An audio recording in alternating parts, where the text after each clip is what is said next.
স্নিগ্ধার ঘরোয়া রান্নার পক্ষ থেকে সকলকে স্বাগত। আজকে নিয়ে এসেছি আমি একটা দারুণ উপকারী শাক। এই শাক নিশ্চয়ই আপনারা দেখলে চিনতে পারবেন। এই শাক কুলেখাড়া শাক বলি আমরা। কুলেখাড়া শাকের অনেক গুণাগুণ, যাদের শরীরে রক্ত কমে যায় তাদের পক্ষেতে খুবই ভালো।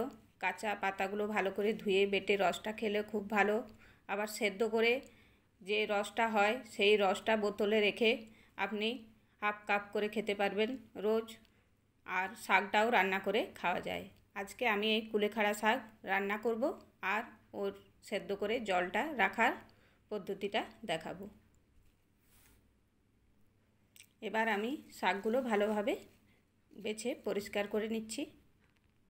শাকগুলো বেছে নিয়েছি, এবার কেটে নেবো আমি ছোট ছোট করে। শাকগুলো ভালো করে কেটে ধুয়ে নিয়েছি। এবার আমি কড়াইয়ের মধ্যে 1 গ্লাস জল, এখন আমি 1 গ্লাস জল, এরকম বড় গ্লাসের 1 গ্লাস জল গরম হতে বসাচ্ছি।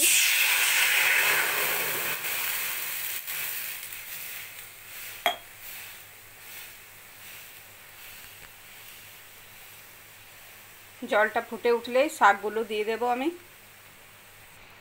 জলটা গরম হয়ে এসছে, ফুটে এসে গেছে। এবার আমি কুলেখাড়া শাকটা দিয়ে দিচ্ছি জলের মধ্যে।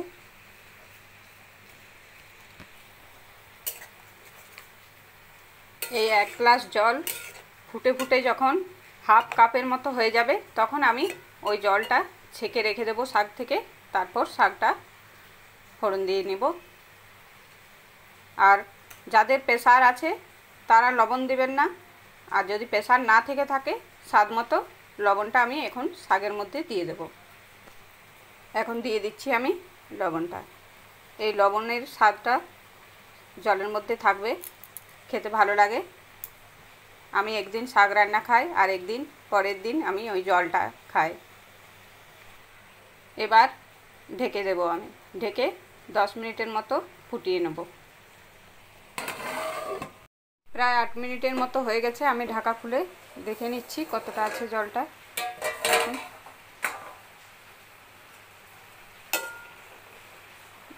দেখুন জলের রঙটা পুরো চেঞ্জ হয়ে গেছে, হলুদ দেওয়া জলের মতো পুরো হলুদ হয়ে গেছে। আর অল্প জলটা শুকিয়ে নেব, তারপর জলটা ছেঁকে আমি নিয়ে নেব।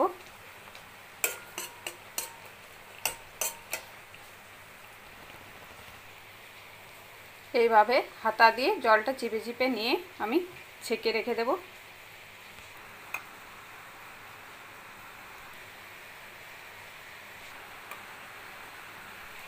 দেখুন প্রায় সরষের তেলের মতো ওরকম টাইপের হলুদ হয়েছে, আর ওরকম ঘনও হয়েছে অনেকটা। শাক থেকে আমি জলটা নিয়ে নিয়েছি। এবার আমি দেখিয়ে দিচ্ছি। এই দেখুন হাফ কাপ জল হয়েছে নিয়েছি, আর জলের ঘনত্বটা দেখুন পুরো সরষের তেলের মতো হয়ে গেছে। আর নুন লবণ দেওয়া আছে বলে খেতেও খুব ভালো লাগে। এটা সকালে খালি পেটে রোজ হাফ কাপ করে খেলে হিমোগ্লোবিন জলদি বেড়ে যায়। কাঁচা পাতা রোজ পাওয়া যায় না, এই জন্যে আমি এরকম পদ্ধতিতে জলটা সংরক্ষণ করে রেখে খাই। আমি খুব উপকার পেয়েছি, তাই আমি আপনাদের কাছে এটা শেয়ার করছি। শাকের সেদ্ধটা উঠিয়ে নিয়েছি। এবার অল্প তেল দিয়ে দিয়েছি সরষের তেলের মধ্যে দিয়ে দেবো রসুন। কিছুটা রসুন এরকম থেতো করে রেখেছিলাম দিয়ে দিচ্ছি। রসুনগুলোর মধ্যে অল্প একটু লবণ দিয়ে দেব, তাহলে শাকটা খেতে খুব ভালো লাগে। রসুনের মধ্যে লবণটা দিলে, আর শাকের জলটা যেহেতু লবণ দেওয়া জলটা উঠিয়ে নিয়েছি সেহেতু অল্প লবণ তেলের মধ্যে দিয়ে দিলাম। রসুনটা ভাজা হয়ে গেছে, এবার আমি সেদ্ধ করা শাকটা ঢেলে দেব।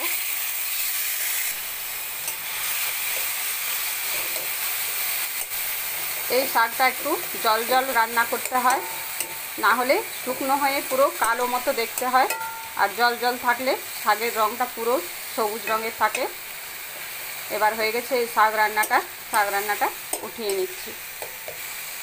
আপনাদের যদি এই শাক রান্না বা কুলেখাড়া শাকে সেদ্ধ করে জলটা রাখার পদ্ধতি দেখালাম আপনাদের ভালো লেগে থাকলে আপনারা স্নিগ্ধা ঘরোয়া রান্না চ্যানেলটি লাইক সাবস্ক্রাইব করে স্নিগ্ধার রান্নাগুলি দেখতে থাকুন, সঙ্গে থাকুন।